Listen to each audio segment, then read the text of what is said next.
Good afternoon dear students, today we will discuss about endoskeleton.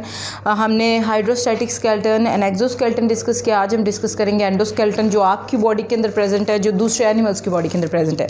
Endo means inside. अब ये हमारे पास वो वाला हार्ड पार्ट है, inner hard part which is covered by flash and skin. आपके गोश्त कहते हैं फ्लैश को। अब आपके सॉफ्ट टेंडर फ्लैश और स्किन उसको कवर करती है, हमारे इनर जो हार्ड एक्सोस्केलेटन होता है, एंडोस्केलेटन होता है उसको। अगर हम एंडोस्केलेटन की बात करें तो it is made up of या composed of two type of tissues. एक आपके पास है बोन्स एंड दूसरा है कार्टिलेज। बोन्स एंड कार्टिलेज जो दोनों होते हैं ये रिजिड कनेक्टिव टिश्यूज़ की टाइप्स होती हैं, रिजिड कनेक्टिव टिश्यू से मिलकर बने हुए होते हैं। एंड जो ये इनके लिविंग सेल्स होते हैं बोन्स या कार्टिलेज के, they are embedded in collagen matrix of collagen fibres. Collagen एक प्रोटीन होती है जिसके अंदर इनके एम्बेडेड होते हैं लिविंग सेल। आगे जब हम बोन एंड कार्टिलेज को डिस्कस करेंगे तो हम डिस्कस करेंगे कि इनके लिविंग सेल्स कौन से होते हैं। पहले हम डिस्कस करते हैं बोन को। बोन जो होते हैं it is most rigid form of connective tissues. Connective tissues की जो सबसे रिजिड फॉर्म होती है वो हमारे पास बोन्स होती है। एंड बोन्स जो है these are hardened by deposition of calcium phosphate.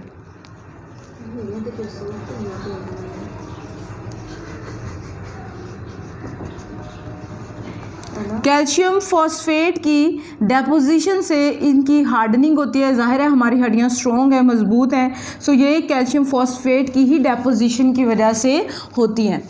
Bones की अगर हम बात करें तो बोन्स हमारे जो आर्म्स और हमारी टांगों की बोन्स होती हैं उनके मेजर दो पार्ट्स होते हैं। Bone supporting our arms and our legs, उनके दो पार्ट्स होते हैं। एक हमारे पास उन बोन्स का जो outer arms and leg bones को हम यहाँ पे लिख लेते हैं, आर्म्स एंड लेग बोन्स।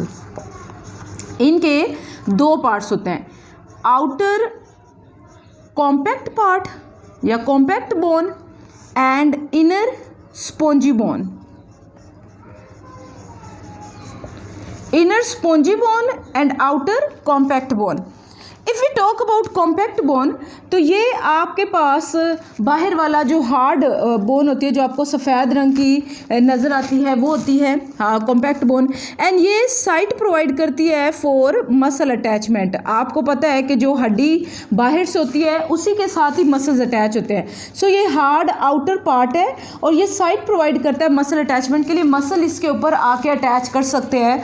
अगर आप लोग ज़ाहिर है गोश्त कंज्यूम करते हैं तो आपने देखा है कि हड्डी के साथ जब कच्चा होता है गोश्त, हड्डी के साथ बहुत फॉर्मली बहुत मजबूती से गोश्त जो होता है वो अटैच होता है। सो वो कहाँ पे होता है, वो कॉम्पैक्ट बोन के ऊपर अटैच होता है।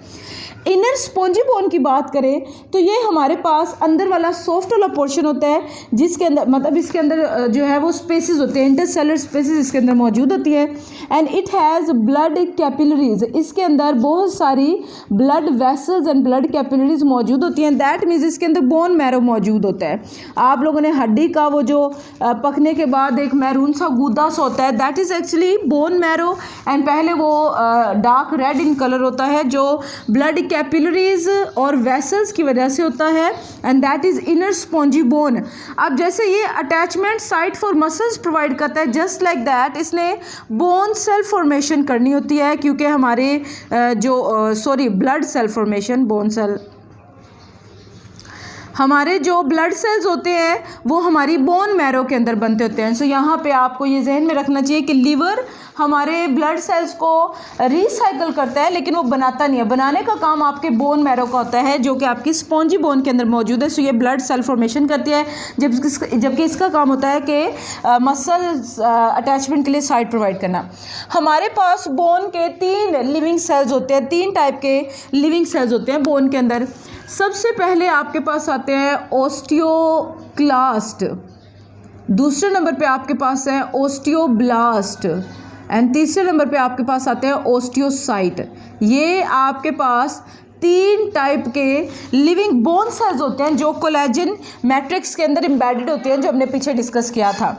If we talk about osteoclast तो ये हमारे पास बोन डिजॉल्विंग सेल है, यानी कि बोन को देखें, हड्डी जो होती है ज़ाहिर है वो बनती भी होगी, पुरानी हड्डी जब टूटती है और उसकी जगह नहीं बनती है तो ज़ाहिर है वो हड्डी के कोई ना कोई ऐसी चीज़ें होती होंगी जिसको डिजॉल्व करना है, या जब बोन पहले सॉफ्ट होती है, कार्टिलेज होती है, उस कार्टिलेज की जगह जब नई बोन आती है तो पुराने कार्टिलेज को डिजॉल्व करना ऑस्टियोक्लास्ट का ही काम है। ये आपके पास बोन डिजॉल्विंग सेल्स होते हैं, जबकि ओस्टियोब्लास्ट बोन फॉर्मिंग सेल्स होते हैं। अब जब ओस्टियोक्लास्ट पुराने जो है वो कार्टिलेज को या पुराने बोन सेल्स को डिसॉल्व करता है तो उसकी जगह जो नए सेल बनाएगा वो ओस्टियोब्लास्ट बनाएगा।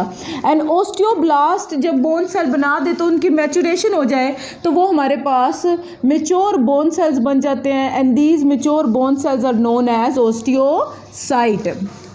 ये हमारे पास 3 लिविंग सेल्स ऑफ बोन्स हैं जो कि एम्बेडेड होते हैं कोलेजन फाइबर के मैट्रिक्स के अंदर। अब हमारे पास आती है फॉर्मेशन ऑफ बोन। बोन बनती किस तरह है? जब बोन बन रही होती है तो पहले उसकी जगह एक सॉफ्ट कार्टिलेज होता है, क्योंकि कार्टिलेज करी हड्डी को कहते हैं, आपने यकीनन देखी हुई होगी। जब सीने की आप चेस्ट पीस देखते हैं मुर्गी के गोश्त का तो उसके दरमियान में एक कार्टिलेज होता है, आपको बड़ा क्लियरली नजर आता है। अब यहाँ पे अगर हम उसकी फॉर्मेशन की बात करें तो पहले होता है कार्टिलेज की, सॉफ्ट कार्टिलेज की बोन होती है। सॉफ्ट कार्टिलेज को ओस्टियोक्लास्ट आके डिसॉल्व करता है, जैसे मैंने आपको पहले बताया। जब वो डिसॉल्व हो जाता है तो उसकी जगह ओस्टियोब्लास्ट आके बोन सेल्स को रिलीज़ करता है और बोन सेल बनाना शुरू कर देता है, और फिर एंड पे कैल्शियम फॉस्फेट से उसकी हार्डनिंग होती है एंड आपके पास अल्टीमेटली ओस्टियोसाइट जो मैच्योर बोन सेल्स की फॉर्मेशन हो जाती है। इसके बाद आपके पास जो दूसरे टिश्यूज़ हैं, दीज आर कार्टिलेज। कार्टिलेज की अगर हम बात करें तो आपके पास cartilage is softer than bone, is much softer than actually bone. हड्डी की निस्बत बहुत सॉफ्ट होता है, एंड ये हमारे पास फ्लेक्सिबल कनेक्टिव टिश्यूज़ होते हैं। जो रिजिड कनेक्टिव टिश्यूज़ होते हैं उसकी फ्लेक्सिबल फॉर्म जो है वो हमारे पास कार्टिलेज के अंदर मौजूद होती है। एंड कार्टिलेज के अंदर there is no blood vessels, इनके अंदर कोई ब्लड वेसल्स नहीं होती हैं। And there is no bone marrow, कोई बोन मैरो, कोई गुदा इनके अंदर मौजूद नहीं होता है। एंड जो हमारे पास कार्टिलेज होता है इसके लिविंग सेल कहलाते हैं कॉन्ड्रोसाइट्स, और जो कॉन्ड्रोसाइट्स होते हैं they release a flexible non elastic collagen proteins, जो जिसके अंदर ये एम्बेडेड होते हैं। कॉन्ड्रोसाइट जो कि इनके लिविंग सेल्स होते हैं वो कोलेजन के अंदर एम्बेडेड होते हैं और ये कोलेजन खुद ही जो है रिलीज़ करते होते हैं। अगर हम यहाँ पे कार्टिलेज की बात करें तो ये कहाँ कहाँ प्रेजेंट होते हैं? आपकी बॉडी का जो भी जॉइंट होगा वहाँ पे मौजूद होता है कार्टिलेज। आपने लेग पीस यकीनन खाया होगा, उसके ऊपर आपको एक सॉफ्ट सी वाइट सी ट्रांसपेरेंट सी बोन मिलती है, कार्टिलेज मिलता होता है। हर जॉइंट के ऊपर आपको ये मिलता होता है। सो ये हमारे पास होता है कार्टिलेज। कार्टिलेज की फर्दर हमारे पास 2 टाइप्स होती हैं। इसकी टाइप्स की बात करें तो एक आपके पास जो इसकी टाइप है दैट इज़ हायालाइन कार्टिलेज, एंड दूसरा हमारे पास है इलास्टिक कार्टिलेज और फाइब्रस कार्टिलेज। इलास्टिक और फाइब्रस।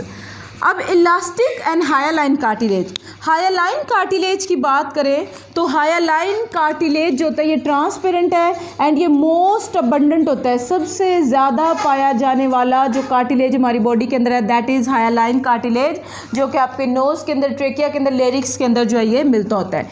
इलास्टिक कार्टिलेज की अगर हम बात करें तो इलास्टिक कार्टिलेज के अंदर हमारे पास जो है वो फाइबर्स होते हैं, कोलेजन फाइबर्स मौजूद होते हैं।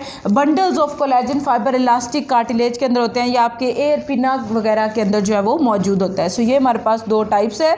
ये बच्चों इंपॉर्टेंट लॉन्ग क्वेश्चन है।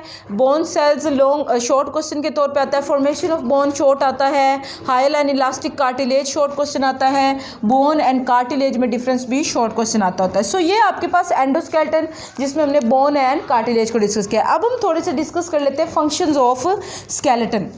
फंक्शंस ऑफ स्केलेटन, एक ढांचे के कौन कौन से फंक्शंस होते हैं? सबसे पहले नंबर पे that is support and movement. आपकी पूरी बॉडी को सहारा देना इनका काम है, और आपकी बॉडी में ज़ाहिर मसल्स आपके स्केलेटन के साथ अटैच्ड है, सो ये मूवमेंट प्रोवाइड करेगा। इसके अलावा प्रोटेक्शन, आपके बॉडी के जितने भी वाइटल ऑर्गन्स हैं उनको प्रोटेक्शन प्रोवाइड करना इसी का काम होता है।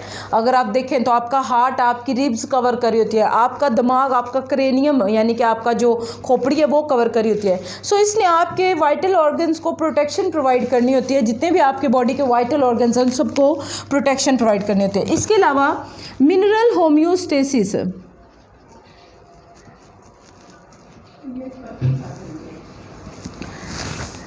आपकी बॉडी के अंदर जितने भी मतलब आपके ब्लड के अंदर जितने भी मिनरल्स होते हैं, जिसमें हम चले कैल्शियम की बात करते हैं, जब कभी आपके खून के अंदर कैल्शियम बढ़ने लगता है तो वो कैल्शियम आपकी बोन्स के ऊपर डिपॉजिट होना शुरू हो जाता है, और जब आपके ब्लड के अंदर वो कम होता है तो आपकी बोन्स से उतर के आपके ब्लड में आ जाता है। सो दैट मीन्स ये मिनरल होम्योस्टेसिस, जो मिनरल्स होते हैं उसको बैलेंस करके रखता है आपकी बॉडी के अंदर। देन आपके पास आती है ब्लड सेल फॉर्मेशन।